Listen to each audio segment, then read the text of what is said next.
ಜೀವನಾಡಿಗೆ ಬರದ ಬಿಸಿ ಬತ್ತಿದ ಕೃಷ್ಣಯ್ಯ ಒಡ ಆತಂಕದಲ್ಲಿ ರೈತ ಸಮುದಾಯ. ಮಳೆ ಇಲ್ಲದೆ ಎಲ್ಲ ಬತ್ತಿ ಹೋಯಿತು.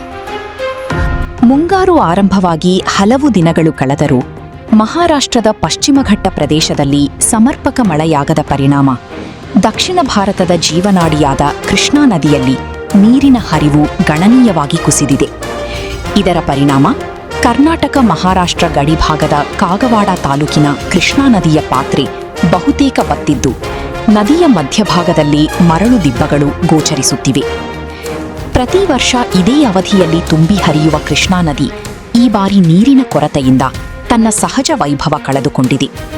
ನದಿಯನ್ನು ಅವಲಂಬಿಸಿರುವ ರೈತರು, ಮೀನುಗಾರರು ಹಾಗೂ ಗ್ರಾಮೀಣ ಜನರು ಮಳೆ ವಿಳಂಬವಾಗುತ್ತಿರುವುದರಿಂದ ತೀವ್ರ ಕಳವಳ ವ್ಯಕ್ತಪಡಿಸುತ್ತಿದ್ದಾರೆ.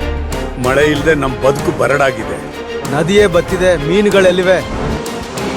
ನೀರಿನ ಹರಿವು ಇನ್ನಷ್ಟು ಕಡಿಮೆಯಾದರೆ ನೀರಾವರಿ ಯೋಜನೆಗಳು, ಕುಡಿಯುವ ನೀರಿನ ಪೂರೈಕೆ ಹಾಗೂ ಜಾನುವಾರುಗಳಿಗೆ ಅಗತ್ಯ ನೀರಿನ ಲಭ್ಯತೆಯ ಮೇಲೂ ಪ್ರತಿಕೂಲ ಪರಿಣಾಮ ಬೀರುವ ಸಾಧ್ಯತೆ ಇದೆ.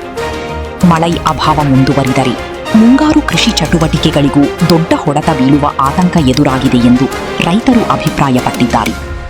ಪ್ರಸ್ತುತ ಕಾಗವಾಡ ಸೇರಿದಂತೆ ಕೃಷ್ಣಾ ನದಿ ತೀರದ ಗ್ರಾಮಗಳ ಜನರ ಚಿತ್ತ ಮುಂಗಾರು ಮಳೆಯತ್ತ ನೆಟ್ಟಿದೆ.